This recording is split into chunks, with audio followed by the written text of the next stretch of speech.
Living is the process of discovering yourself, your originality, your authenticity. And you become more and more original and authentic more later in life, because that's where experience, knowledge, wisdom also comes with you. And then you become.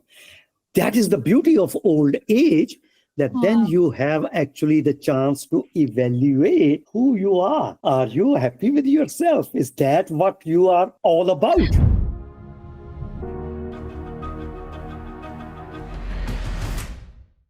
Okay, hi everyone. Welcome back to Kuru podcast. So today we will have a very special occasion for two reasons.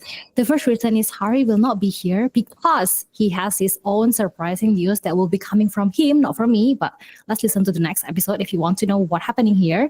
But he is here.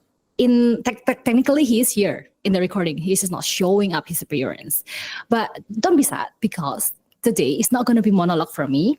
We are gonna have a very, very special person that I respect the most when I was in NUS that I told you about the How to Longevity Talent Incubator. I respect this person so much and he wants to come to this podcast, and I feel really, really honored for that. So yes, I want the reason why I bring him here is because I believe that there are a lot of things that we can learn from him that we wouldn't hear from anybody else, because I never met anybody else like him before. So, without any further ado, let's just welcome Professor Suresh Ratan. Hi, Professor. Hello, Steffi. Great to see you. Great to see you again. Thank you so much, Suresh. We Suresh, had such a nice meeting in Singapore together. Again. Yes. Fantastic to meet you again. Mm-hmm. Thank Thanks you for so inviting much. Me to your podcast. Yeah. You know, it's my honor, and I'm really excited for you to be here.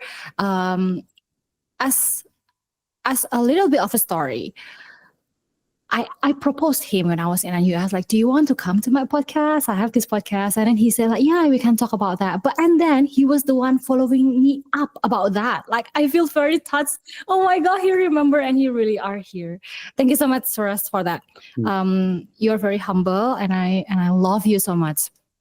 And before we start with our conversation, do you want to introduce yourself? Who you are and what you are doing, and yes, what you want to give us today. Well, you mentioned that after Singapore, I was following it up on you, because when I looked at some of your podcasts, I noticed that your main audience or viewers, that's this young generation, from teenagers to mid-20s. And this has been in a way, a lot of interest for a long time, that I want to talk with young people. Young by age, I mean, because in the university, I have dealt mostly with PhD students, and then I give around lectures. But talking with young people about what do they want to know and why they want to know and what are their issues. I have heard some of your podcasts with subtitles also, because I don't understand your language. But there it was that you were really dealing with the youngsters' social, emotional, intellectual, educational, lots of issues. And that is what I think now I am ready to talk with young people after spending all my life trying to understand why do we become old. Yeah. Yes. So professionally, I call myself a biogerontologist. Yes. Biogerontology is the study of aging at biological level. Why does our body or cell become, which is different from, say, social gerontology, where we try to understand what happens in old age in society, or psychological gerontology, or geriatrics, which is the study or application of aging on the disease management and treatment. So I have been both educated and been a professional in the field of biology of aging, that why our cells and molecules and bodies become old and eventually we die. So for this, I started my education, if you want a little bit of my life story. Yes, that's very lovely story. I'm born and brought up in the holy city of Amritsar in India, in northwest Punjab, near Pakistan. border. Amritsar is a very interesting town. The word Amrit means water of immortality. Oh, And Amritsar means the wow. god of immortality. So I was Wow, born wow. in that Mm. city, Mhm. actually literally about 100 meters from the holiest of the holy places. That's where my parents' house was. So I was born with this question of life and death and immortality. Well, that's a Wow. nice Oh, cultural story. But then okay. I studied my first master's degree in biology in Mhm. Amritsar, Mhm. in Guru Nanak Dev University, Mhm. where I worked on the aging of insects. Then I moved to Delhi to do Mhm. my second master's, which we call MPhil. And Mhm. then I got a fellowship to go to England to do Mhm. PhD on Mhm. cellular aging, where I worked with a very, very important intellectual and scientist, Robin Holliday. So Mhm. those of you who study biology and molecular biology, they may know Holliday is known for what we call for Holliday junctions, Mhm. how chromosomes combine, DNA recombination. That is all the basis of all genetic engineering. So Oh he my was God. studying Okay. aging. So I got my education PhD with Robin Uh-huh. Holliday in England in Mhm. 1982. I finished. Mhm. Then Mhm. I came to Denmark 1984. Somebody Denmark. invited me to set up a new laboratory for Mhm. aging. They wanted to start the laboratory on aging with a view that, okay, aging is a lot of public interest and there can be Mm. a lot of industry created. Mm. So when I came to Denmark, I liked it so much that since 1984, I have been living here all through. And on the way, I also got a Danish post PhD degree, which Mhm. takes about 10 years after Mhm. PhD, Mhm. on aging. Mhm. And so I have been teaching, doing research, publishing papers, everything which all scientists do. And I think I have done my bit in that. Now I am Mhm. Professor Emeritus. I do Mhm. not run an active lab, but I Mhm. go around writing books, giving lectures nationally, internationally, whoever Mhm. thinks I can be of any use. So this is Mhm. where I stand. But I'm interested in understanding all aspects of our life, growth, development, old age, death, and whatever else around it. Oh my God. Thank you, Suresh. Your answer is the lead for the next question that I always want to see. And I Mhm. never got the question, got it answered from anyone else but you. May I know, so can I call you a biologist or do I have to Yeah. be a specific biogerontologist? No, no, no. Biology is the common thing. I am a biologist, but then specifying within that, yeah, Mhm. biologist. I'm a Okay. biologist. Yes. So as a biologist, Suresh, how do you see life? How do I see life? Yes, as a Yes. biologist. Yeah. How do you explain life to the young generations? What is happening in us biologically that we can understand life? You have gone directly into a very deep question, which Yes. is both scientifically, philosophically, culturally. This will Yes. have so many shades to Yes. touch on. That what is this thing life? Yes. Because as far as we know, life is only present on planet Earth. Although Yes. theoretically, physicists think that with these millions and millions of galaxies and other things, Oh, it is not very likely that there is no life anywhere else. Yeah. correct. So, but I we do don't believe know. that too. Yeah. Yeah, I do Yeah. believe that too. It's good to believe, good to keep hope. There are some very recent claims that they have got some signals of some chemicals which can only Mm, be produced by biology, and that was from Mars or some other galaxy. But mm. at the moment, we think only our planet has this thing, what we call life. And Oh, mm, then that's our really. species or Mhm. us, perhaps we are the only ones to realize this, that there is life. Yeah. So that is Yes. why it becomes a very fascinating question. Oh, Well, wow. Okay. but Okay. how do we know what is life? And that's a very important question that actually we don't have any simple definition of life. Mm, You know, people have been trying to develop definitions, especially these space exploration. that Mhm. if we one day end up into far, far galaxies, how will we know that something else is living or not living? Or how will we know that there has been life before? Yeah. So, Wow. what are the characteristics of life? What is a living thing? So, based on that, this important characteristic of living system came that Mhm. living system is different from a non-living system. Mhm. Yeah, like this table I'm sitting next to. Mhm. Living system is a self-sustaining, which Wow. which takes the energy or the resources or the food Mhm. from outside and is able to convert it into chemical systems which are able to maintain themselves. Yeah, things can go Wow. wrong, but they can sustain and maintain. This is first of all the living processes.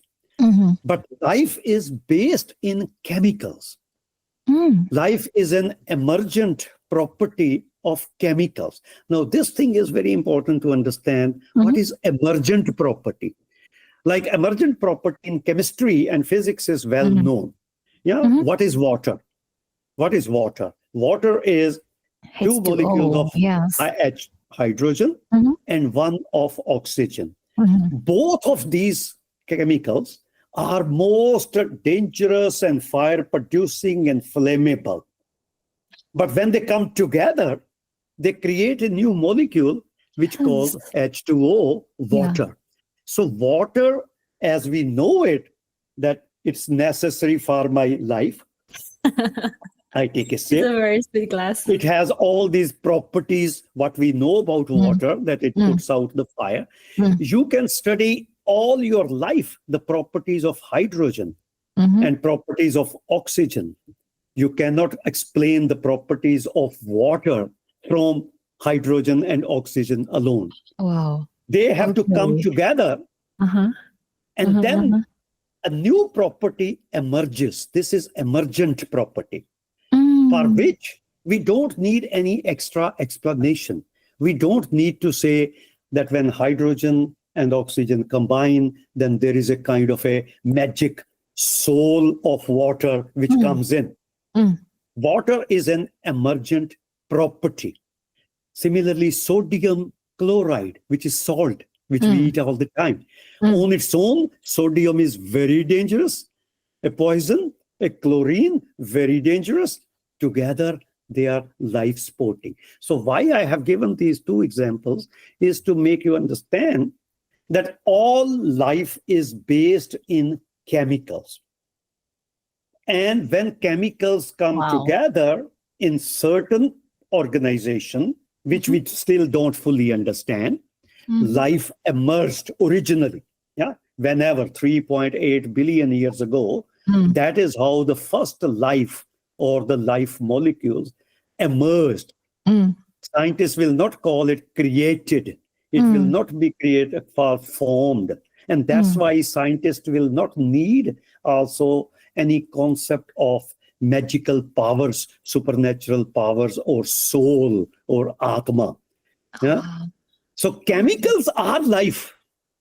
It's Chemicals an are. emergent property, but we don't need to use any extra theory or magical power. Like we don't need to use any soul of water to say Mhm. what makes water. But this is a scientific concept.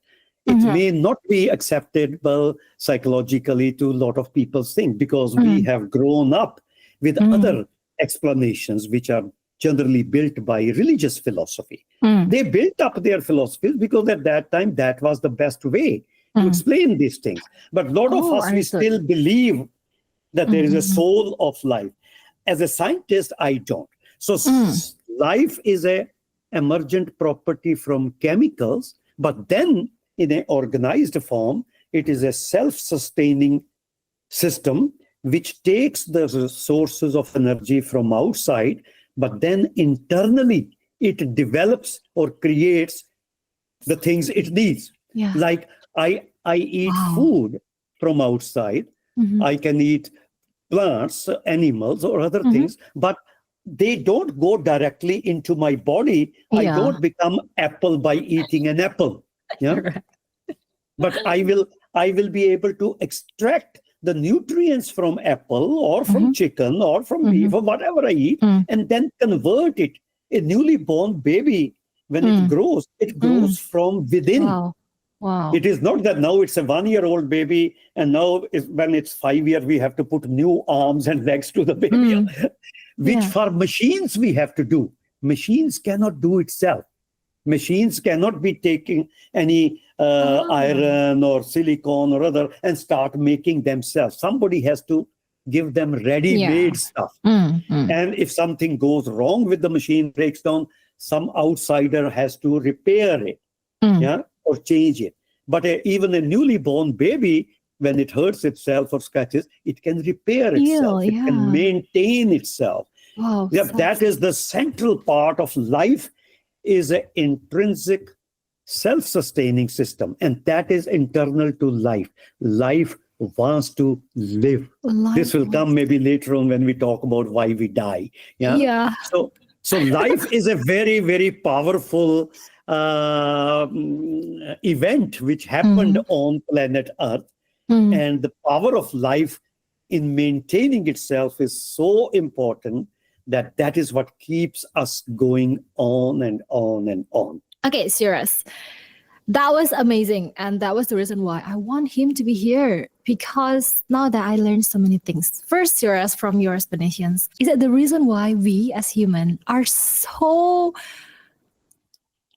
controlled by our chemistry with someone else. Like, there is this thing that I learned a lot about human, is that we cannot explain why we have chemistry to one person but not to the another person. Like we cannot really explain why it's a feeling, like there's a chemistry there.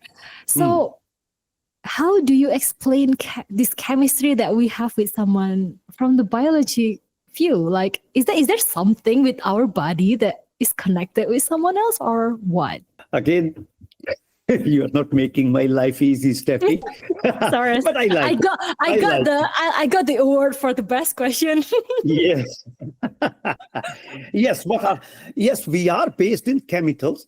We don't fully understand how even these hundreds of thousands of chemicals in our metabolism, not only our metabolism, but any other animal, any living form, because so far the definition I have been talking applies to all living systems.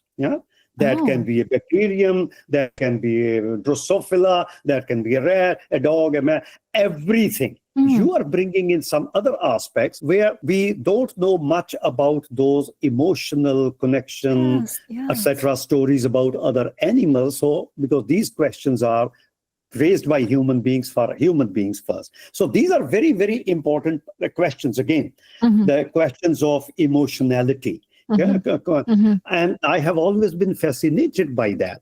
But there again, the only thing which explains, which does not fully explain, because these things exist. I can like somebody, I can hate somebody, I can fall in love with somebody, I might get angry. All these emotions, after all, they are happening in the same biological system. There is nothing external to that. And ultimately, all these are the games of chemicals, or even the atoms. The thing is, we don't know how to explain them properly. We know a lot about what are when you are in love, what kind of hormones are produced. When you are afraid, what kind of signals are coming. There is a lot of things known. But the common thing there is, again, understanding the concept of emergence. Last year, we brought a very interesting book, Brain and Mental Health. Now, what is brain and what is mind? Or what is brain and what is intelligence? Because scientifically, the mind, if you start searching for the location of the mind all around in the body, you will not find it anywhere. Really? Oh, that's really interesting. We cannot find the mind. There is no organ which is saying I am mind. Okay, It will okay. at the most, it will most likely reach nearest to the brain.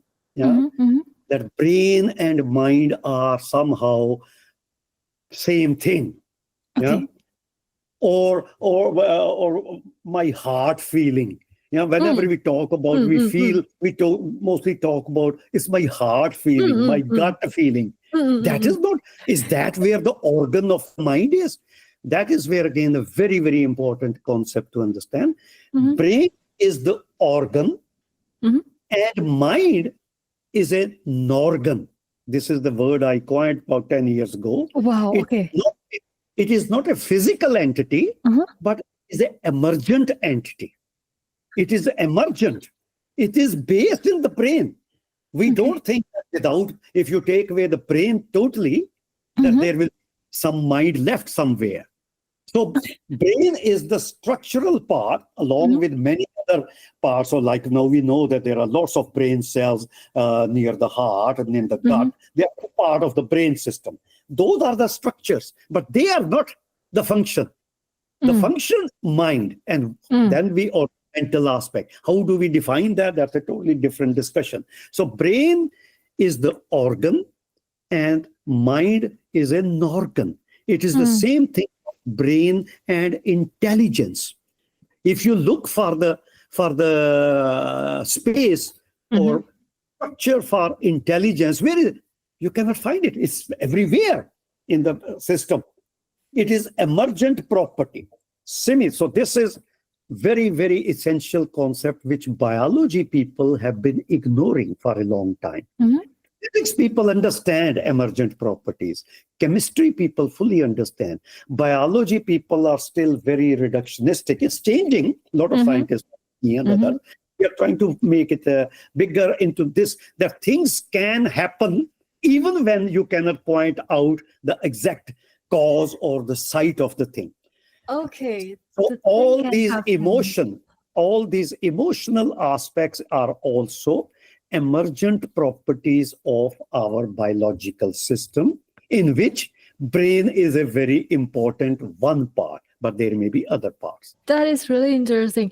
You say that something can happen although we don't intend to make it happen from our body. So we can't really explain emotions, we can't really explain life, and it will always be a never-ending question to talk about, even for scientists, is it, Suresh? Yes, we understand a lot of those things, some basic chemistry. That's why a lot of medical developments have happened, that when somebody is sad or depressed, so some chemicals can help it, temporarily or long term. After all, so that is the proof that basically things are happening at a chemical level. Yeah. Okay. You don't, even when we do some non-chemical things like meditation, like focused attention, like things are happening in the body, but we say they are happening, they're only happening through chemicals.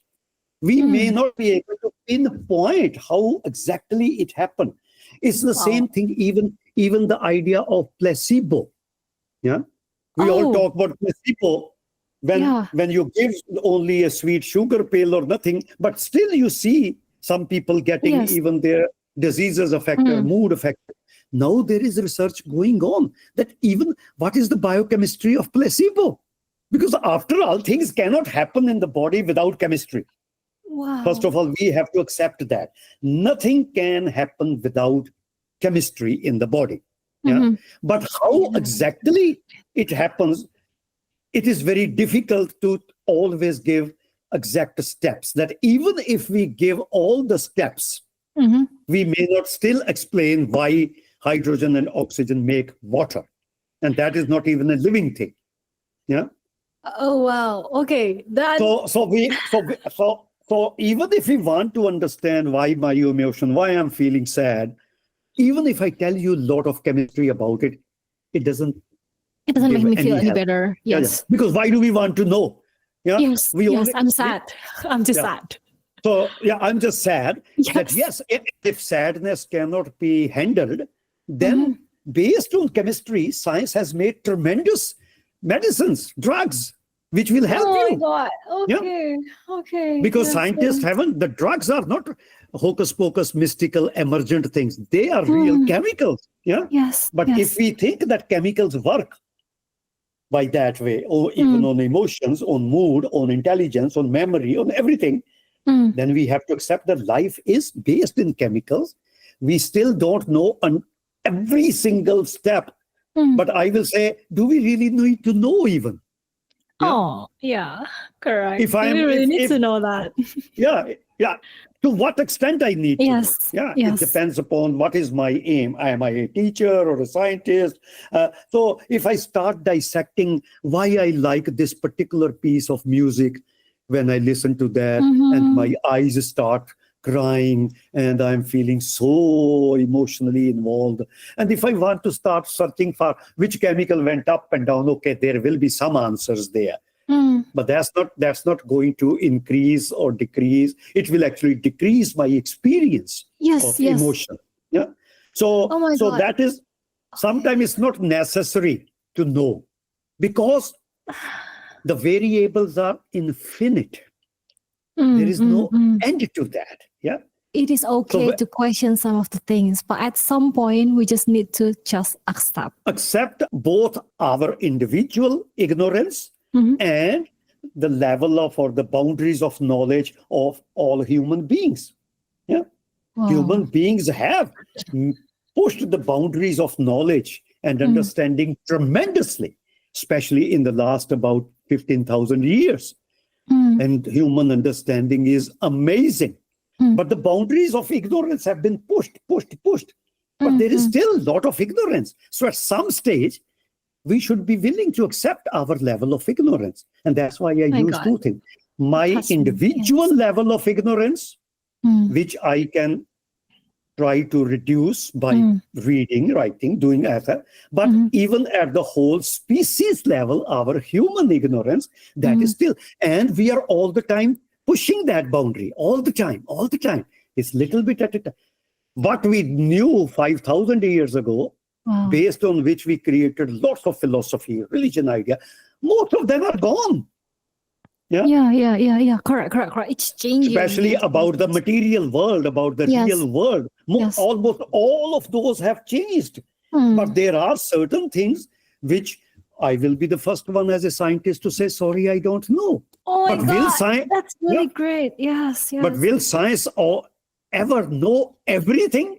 Mm, Well, that is an open question. If we say that there is infinity, mm. is unlimited, that automatically answers that you cannot dissect and understand everything, because infinity means it cannot be attained. Mm. Yeah? Yes, Like, yes. so that way we will never know everything, but we will keep pushing the boundaries of ignorance. Whole science Mm. is, the aim of science is to bring us face to face with our present boundary of ignorance. Okay, that always caught me off guard when you say that after ignorance, after wisdom is ignorance, because I was about to ask you, what do you learn from aging? Because guys, you need to know that Professor Suresh here, although he looks like, okay, he hates this, and he will explain why he hates this, because he looks so young. It's not that he physically looks young, but when you're around him, you feel like he is 45. It's like the spirit is there. You feel like you are always young with him. So I was about to ask, like, with your age, which is he is like, you are 70 this year, is it, Suresh? I just Yes. turned 70 in the month of May, and Yeah. congratulate me for that. So Because he people, when people say that he looks so young, but I want to ask him, I cannot stop myself from asking him, like, what I want to ask, what do you learn from aging, Suresh? yep. And I What was do I learn? caught off guard when you say that it's saying you don't know. Really? Yes, yes. No, Wow. that is both at a philosophic level. That when, after information, knowledge, and wisdom, you reach a state where you are able to recognize in yourself, first of all, what you Yeah. don't know. Because I Oh cannot my say I God. know it. So if you are able to, like the old Greek way of saying is, the one who knows not and knows not that he knows not is an idiot. Hmm? Wow. But the one who knows and knows that he knows not is the ultimate wise man. Who Oh, wow. knows Wow. Okay. and he knows that he knows. Mm-hmm. And he knows then that he knows not. Yeah.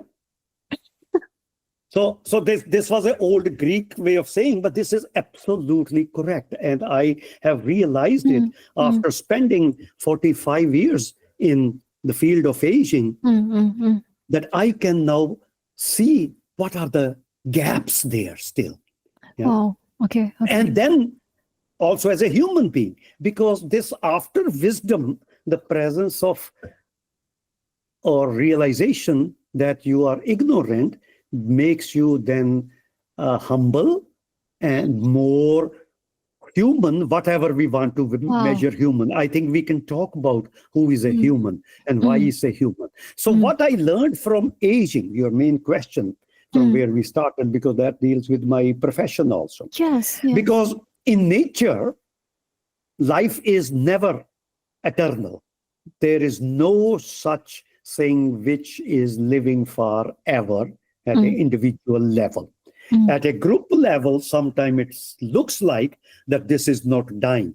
Yeah, like if you like a bacteria in the laboratory, they look like growing all the time. If somebody looks at us from Mars or from Moon and look at us in the back in time, we are all the time increasing. Yeah. Yes. So they will say, human beings never die. No.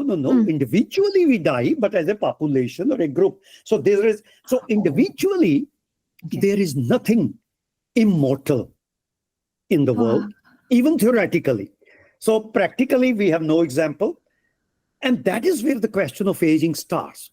That when life is so complex, so difficult to make, it's so difficult to make one child within 9 months from one cell, one egg, one sperm, one zygote. From that one cell, within 9 months, a human child is made, which can live. It's a living thing. It needs nutrition, it needs care, all those other things.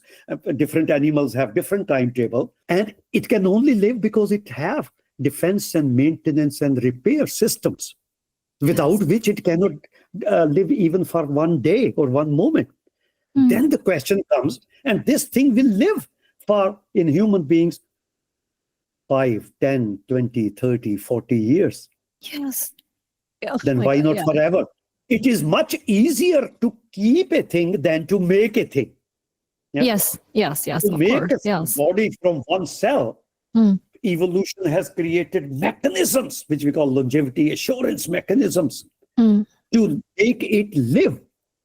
But then why can't it make it live forever? Why doesn't it bother to keep on maintaining, which will be much easier? That was my starting point of aging research in 1975 when I got into the field. Okay. And that is where what we found was, first of all, in 1985, I created a term called gerontogenes. Because everything in biology helps with genes. Yeah, everything is gene. So I thought, there must be genes which cause me to become old and then die. And then so much research was coming out to show that actually evolution has not made any genes to kill the body. There is no gene. There is no gerontogene, which is there with the purpose of killing. But we still die and we still have problems. That's where that was again an emergent property of normal genes when they become gerontogenes. Yeah, right now, a few months ago, Andrea Maya and others have written another paper on the nature of those gerogenes. So, but gerontogenes is an emergent property of normal genes. Normal genes are there to keep us alive. But then why do they become gerontogenes? Yes. It is just like oncogenes. You know oncogenes? Yes, it changes. No, no, people say oncogenes are genes which cause cancer. There are no genes which cause cancer. There are no genes which evolution has made with a purpose to cause cancer. There are hundreds of genes which are there to protect us from cancer. But things go wrong in them, and then cancer happens. So this is another very, very important understanding, which I was able to understand, and slowly it has also spread around, that these are virtual things. Genes are there for living. Evolution works on life. Life is the central force of existence. Then the biggest question comes, then why it is not there forever? And that is where a third important concept I'm going to share with you. Yes. And that is because in this universe, and also I think in all other parallel universes, there is no such thing as perfection. There is no perfect system. Quantum physics has told us a lot about it. Quantum physics' main thing is about that nothing can be 100% accurate 100% of the time. Things have to be imperfect for change. If you believe in change means imperfection, because a perfect thing does not change. Yes, it doesn't need to change. Biological systems, the very first life which started, which we hypothesize 3.8 billion, if it was perfect, there will be no evolution. Evolution only happens because the life makes mistakes, errors, mutations.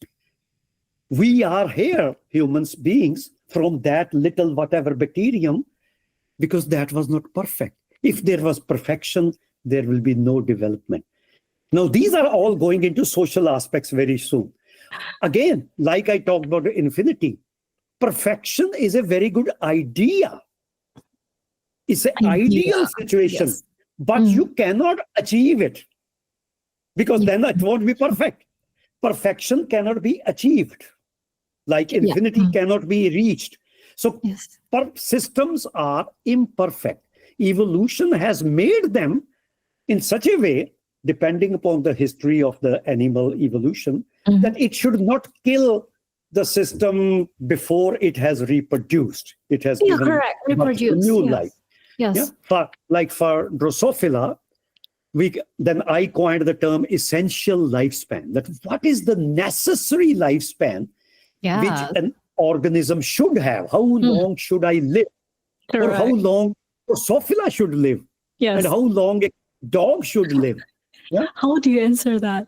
So the answer to that is, why do we live? First of all, we need to find the answer to question, why do we live? And that we have already been talking. Evolutionary theory, Darwinian evolutionary theory, gives explanation or reason for life. Life is a self-sustaining system. It has to sustain in continuity. It has to regenerate by giving new life. Not the individual life, but life. So every species, every organism needs a certain time, depending upon how it has evolved, to fulfill this purpose of life. Purpose of life means continuation of generation from biology point of view. We will come to human being. We'll come to human being very differently very soon. Yes. Like Drosophila needs about 7 to 9 days in nature to come out of the egg and grow and produce next generation. But when I bring Drosophila into laboratory for doing research in a highly protected condition where there is no natural predation, it can live 1 month, 2 months, 3 months. Oh, wow. So essential lifespan of Drosophila is only about 1 week. But if I protect it, it can live much longer than 1 week, but then it will go through aging and die. Same thing about rat. A rat's essential lifespan is 1 year. But in the laboratory, it can live 3 years, 4 years. So essential lifespan of you and me as members of the Homo sapiens is 45 years. Why? And I see that number. So he said in his book that we start aging only when you turn 45. Right. If you live longer than your species lifespan, Mhm. that is when the phase of aging biologically starts. Yeah. Yes. In modern times, it's very difficult to accept that in Yes. Yes. 45. But historically, people never even lived to that ages. Yeah. Oh yes, correct. Yeah, I did tell our listeners that our society aging now is a new thing for human because most of the people they die very early. That was why we Exactly. rush into life, right? So the natural lifespan, essential lifespan is around 45. So there are still some countries in the world where average lifespan is around that only 46, 47. There is Yes. so much inequality in the world, so much because there are so many deaths. So aging starts after essential lifespan in a highly protected situation. Yes. And why it starts, then we know what happens during this and that. There are thousands of genes, or everything is involved. But the ultimate answer to aging starts because evolution has not made my species to survive longer than 45. But it does not need to kill it also because things will go wrong. You can take the example of a machine like a car. You are driving a car at high speed. Yes. It will carry on. But if Yes. you, at some stage, take your foot away from accelerator and brake and switch off, it will carry on Hmm. for a while until it meets the laws of physics of friction and air resistance and other thing, and then it will stop. Yeah. Yes. Yes. So, Yes. although it's a very simple example or analogy, because we are not machines, biology is not machine, biology is a living system. So imperfections lead to the accumulation of things going wrong, which are going wrong all the time. Things go more wrong in children because they are Things also go running. wrong in Going children. wrong means biochemistry is very active, free radicals are there. A lot of things are going wrong all the time. But their Oh. systems are so good during that Oh. time that they take care of it. Yeah. And very little damage will be unrepaired. But when we start becoming older and older, Yeah. the things which are supposed to take care of me, they start also getting bad because, again, so this idea of imperfection is very, very important. And that young people also have to understand at all levels. We are not here for a competition for some becoming absolute perfect things. We need to recognize our, earlier we talked ignorance, but also our limitations. We can definitely do a lot about limitations. There are lots of things human beings have made. But if we are searching for being perfect, first of all, that's not possible. That's nonsense. Oh my God. For that, at least in this life. And then we have to accept that this life is imperfect and it's going to end sooner or later. Yeah? Which is very, very difficult to accept because emotionally, it is very difficult. We want to live forever.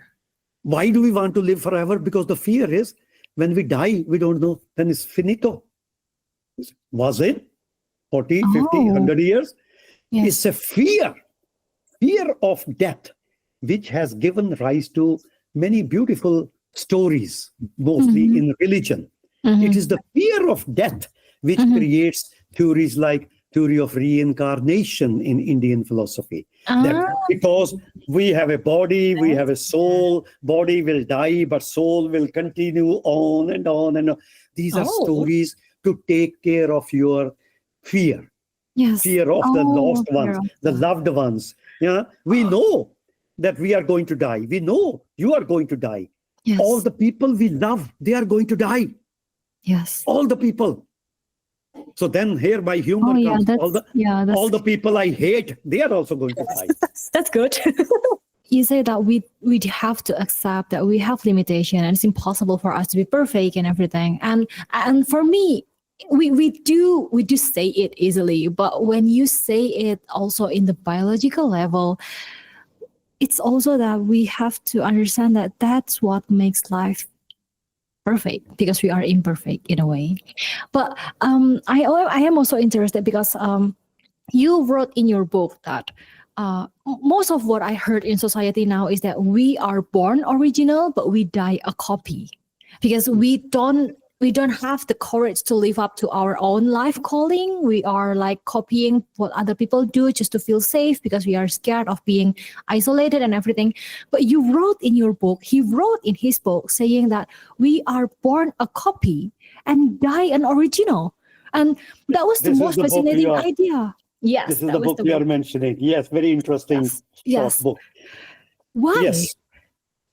Yeah. Yeah. Well, that's again lot of this human aspects of that.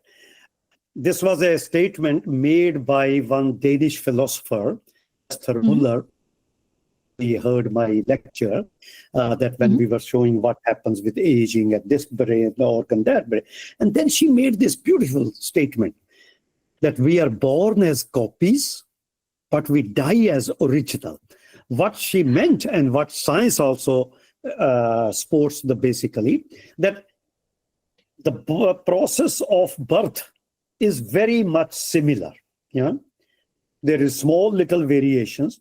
Different Mhm. organisms have their own gestation period, and there is a long process of evolution, history, DNA, all that we are in a way replicating from DNA lineage. It's a copy process of evolution. But then no two people live exactly the same way.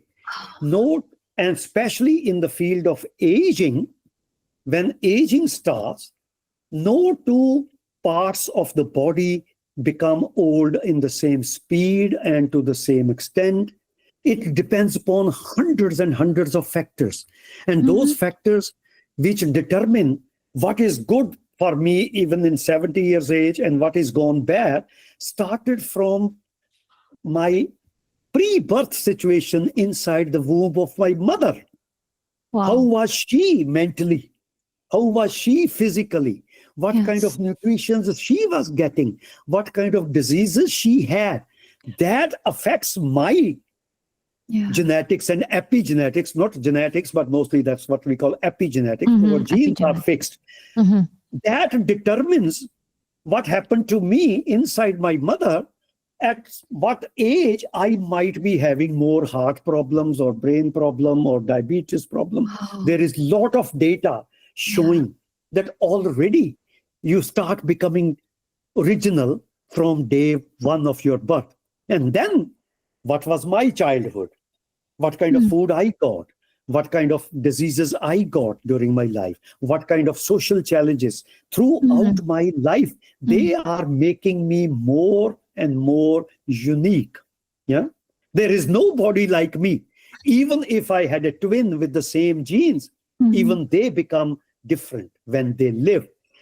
Living is the process of finding your own authenticity. Yeah. Wow. Let me write that. So clinical data shows that in old age, when you take any measure in the blood, in young people, there will be some variation. Yeah. But in Yes. old people, there is large variation because we are dealing with very complex bodies. So basic meaning of saying is that because aging is not programmed, there is no gene which is causing it. It is happening at stochastically, and stochastically Wow. mean there are the future always has infinite possibilities. Past is clear, this is what happened. Mm. Mm. Mm. Mm. Present is what is happening right now, Yes. but the future is infinite. Anything can happen. Of course, the Anything. probabilities can be that yes, anything can happen. I can suddenly jump from this chair and start flying. Well, but yes. then but then we talk about the real probabilities. Probability Theoretically, correct. even that, Mm. yeah. So because there are so many things going wrong and right, no two even DNA molecules in our cells are old in the same way. Oh, No really? two Oh. cells are old in the same way. Biology only talks about averages. Okay, on an average, it Mm-hmm. happens. But Mm-hmm. if you take any two cells, there will be thousands of differences. Yeah. So Oh my that is God. what it means scientifically. become, we die as original biologically because we have changed so much. Philosophically and socially, it has a very positive message that living is the process of discovering yourself, your originality, your authenticity. And you become more and more original and authentic more later in life, because that's where experience, knowledge, wisdom also comes with you. And then you become. That is the beauty of old age, that then you have actually the chance to evaluate who you are. Are you happy with yourself? Is that what you are all about? Yeah. I don't like to give the advice to others that you should do this and you should do that. I have tried to live myself by this kind of knowledge. How do I live? So I know that there are things happening in my body at all levels.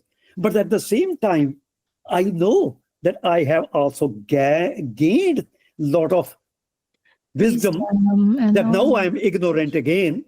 But maybe still, I need to carry on pushing this thing. And am I content? Am I satisfied? Am I okay with whatever I am now? It doesn't mean I have to accept all the stupidities of the world. It doesn't mean that I shouldn't be angry about what is going wrong in the world. I should be angry. I should fight for that. But at the same time, I should also be happy with myself. And there is another concept that happiness means what? That is same story about health.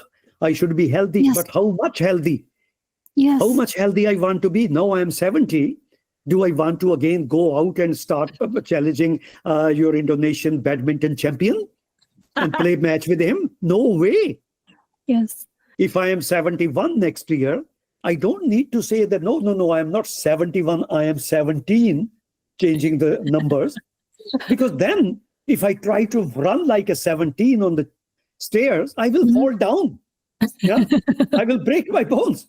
So recognizing, first of all, where you are in your life is very, very important. And this one changes during the essential lifespan, up to around 45 years in human beings. The way we have created societies, that is the time to both build up your health, your education, your resources, your skills, so that you can do things which you want to do and you are able to do that. After about 45 to 60 these days, that is the top of our human life career. Children have maybe grown up. But at some stage, you have to find out how much more you want to keep running the race. And are you running the race because it's somebody else who is pushing you? Or it is what you would like to do to be whatever happiness means to you. Yeah, that is important. So, which basically means the theory of this originality, contentment, adequate. I need money for my survival and for my wishes. But what are my wishes? Are my wishes to compete with Elon Musk? That's the hardest question, not to get the money. If that is the wish I have, okay, keep trying. I will be most miserable because I may never reach that place. So I must know, what do I appreciate in life? What is important for me? What are the things? And of course, the basic survival has to be guaranteed. Yes.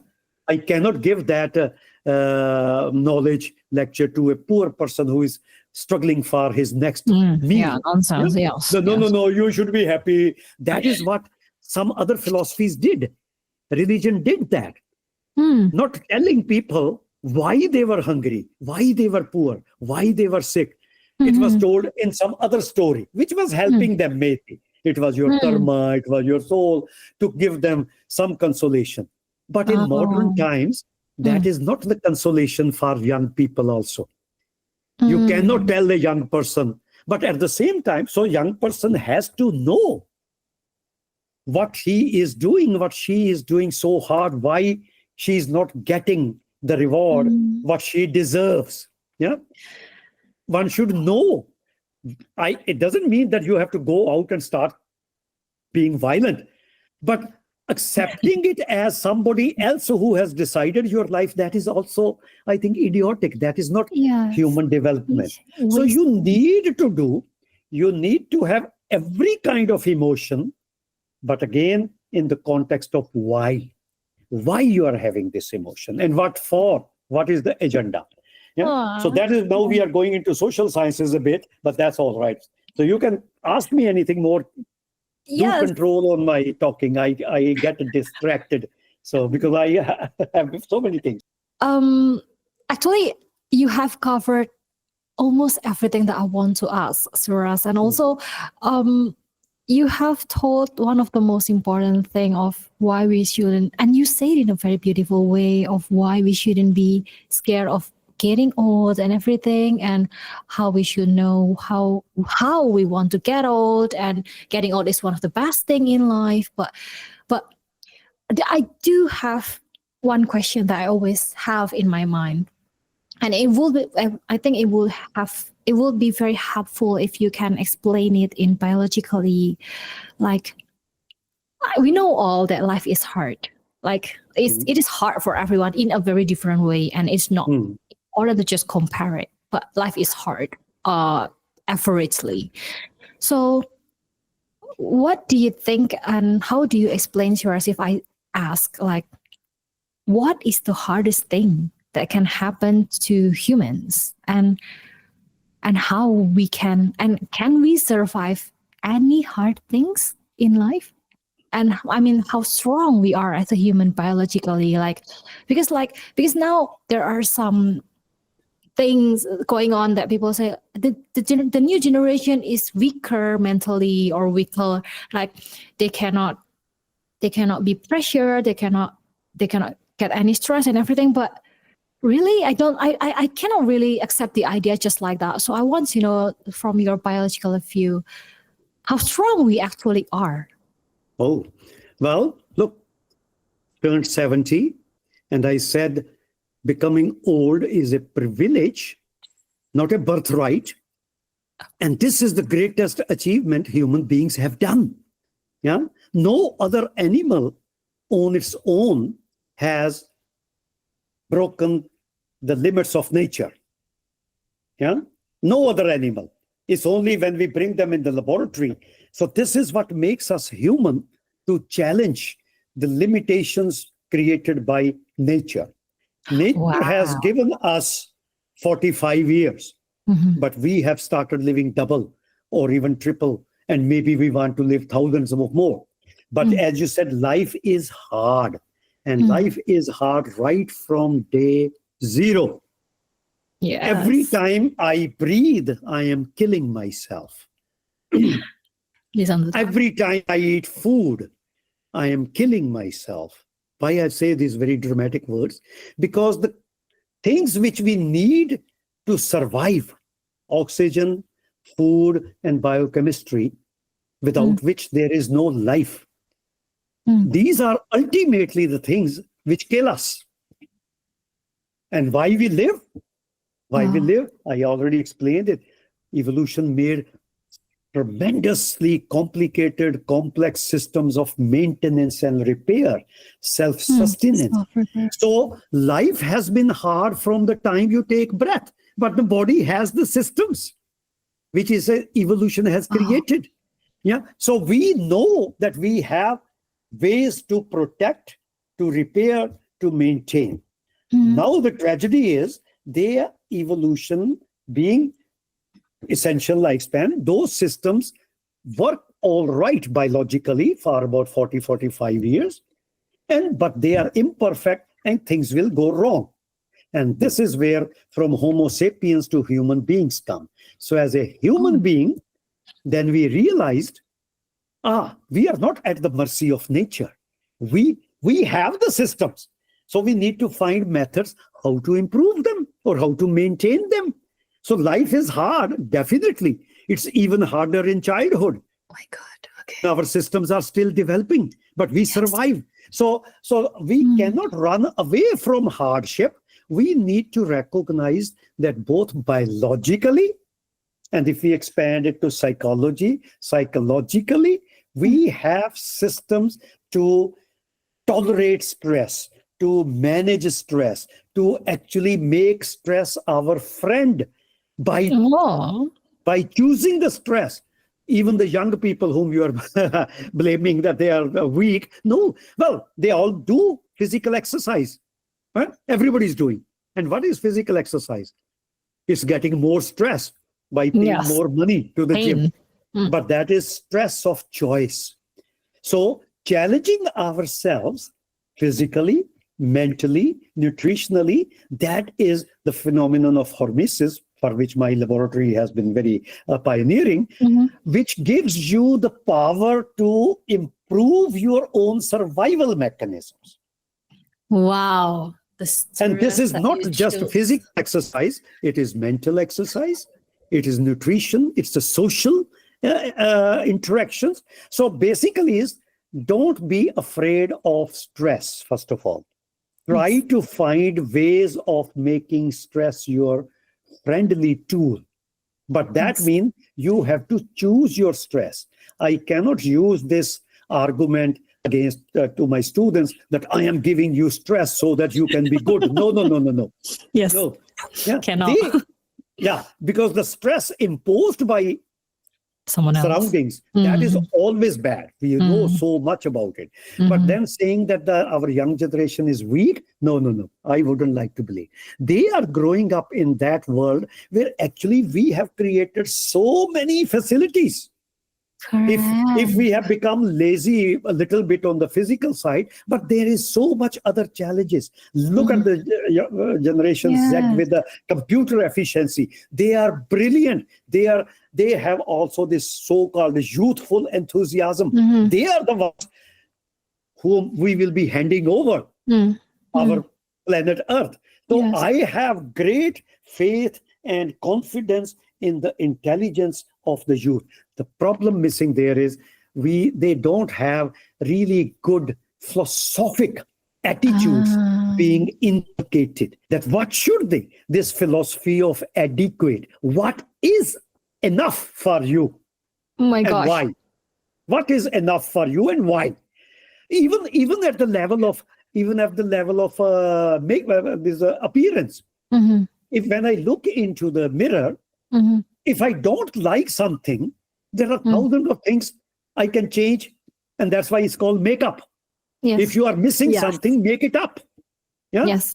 But the question important is, why don't I like that wrinkle on my face? Is that me not liking, or it's my friends, or it's society, or it's the consumer industry? There is everything available. You can take Botox. If you don't like your beautiful thin lips, you want big ones. Okay, get the fillers. Everything is there. That's makeup. We all do makeup. Makeup is basically the approach that what we think we are missing, we need to pick it up. Not enough. Yes. Important thing is why we think it is missing. For whom we are making up. Most of the time, we never live for ourselves. We see ourselves all the time in others, which is true because everybody else is my mirror. They are reflecting me. But then that reflection is not neutral. That reflection, because the normal mirror is neutral. Yes. I can see myself in the mirror, but the mirror is not going to laugh at me. Yes.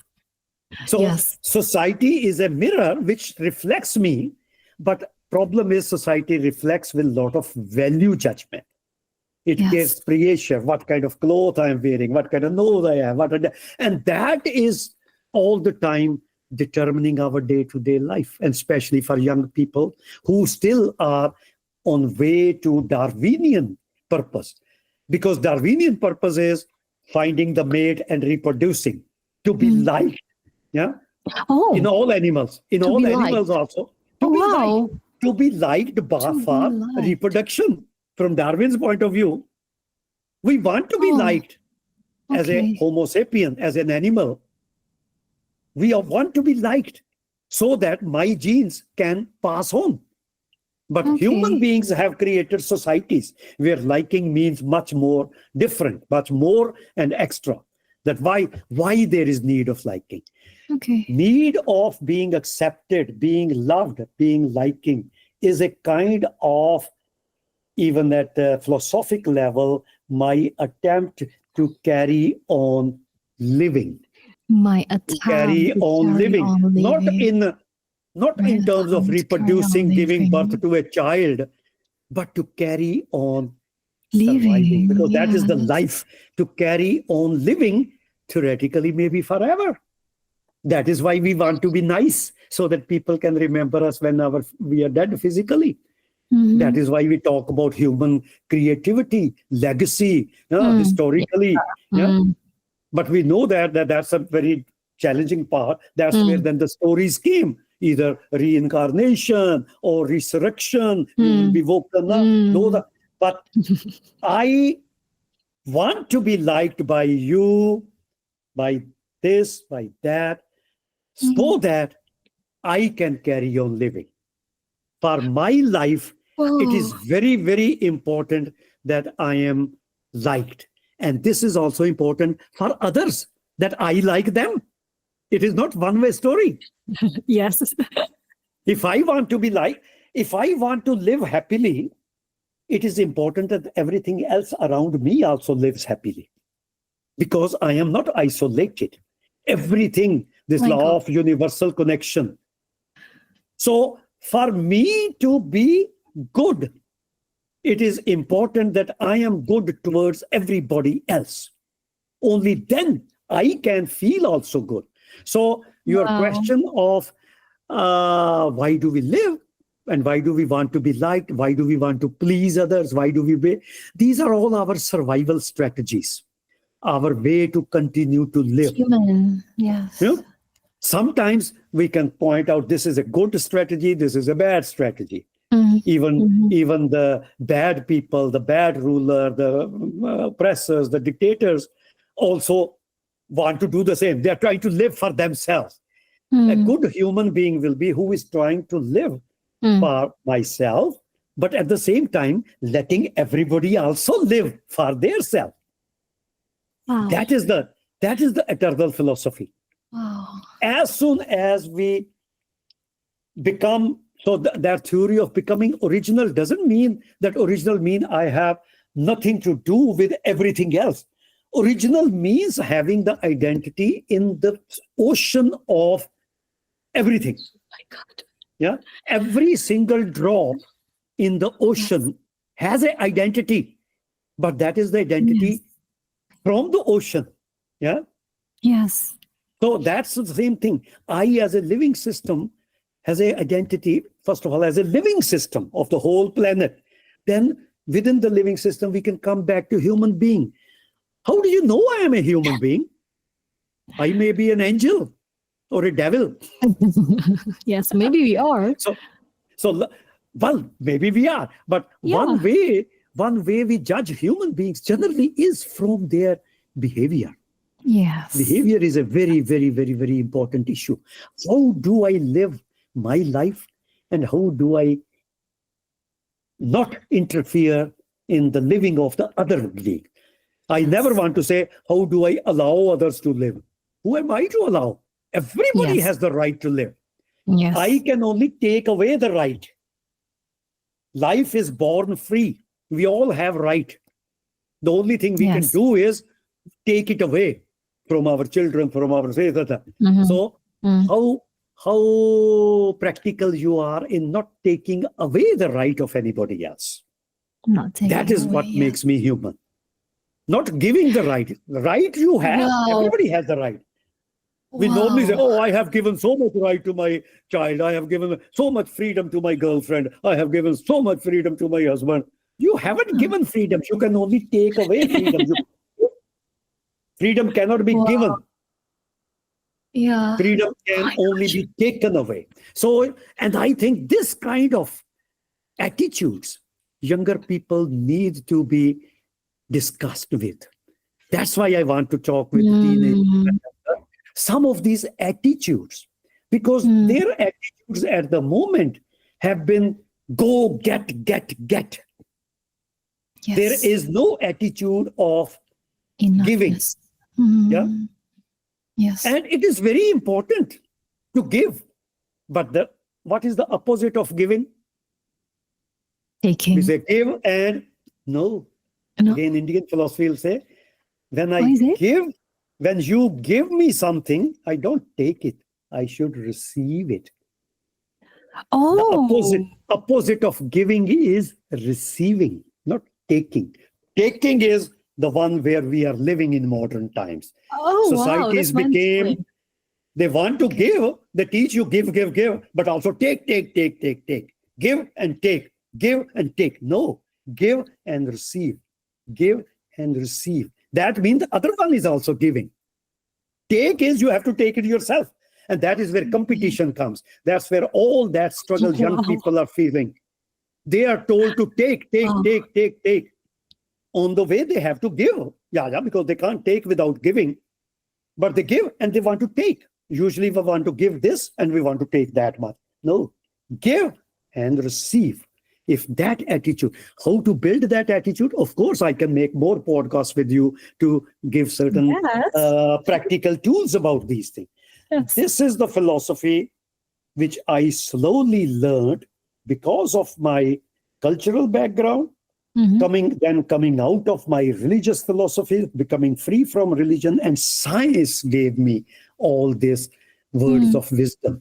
For me, ethics come from science. Wisdom comes from science. Nice human behavior comes from science. Okay, I will close this podcast with the conclusion of what we are learning today. Okay, so I don't have any more questions because I think Suresh have told you guys everything that I don't even expect that would I get today. And I hope you are following from the beginning to the end.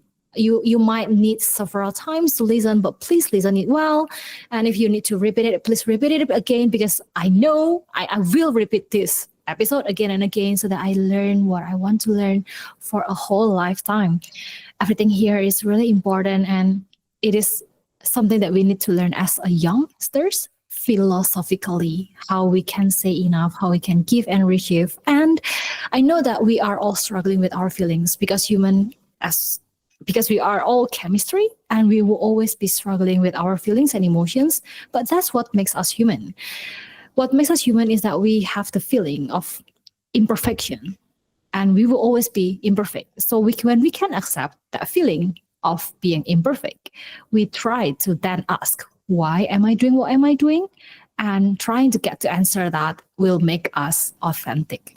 And being authentic will make us die original. And I don't think there is a better gift than growing old and die as an original. So, Suresh, thank you so much for your time. Thank you so much for everything. Hari has been sending me messages of how amazing you are, how amazing this conversation is. He is here, really here. But Soul, you by the soul. you have summarized it well, and I fully agree with you. And those are some tastes we have given. We can talk about that. And if you make your podcast by giving little pause and giving special questions, it might be easy for people to follow that way. But Yes. I am very happy that you got the central gist which I was trying to share with you, and you got it all. Thank you very much.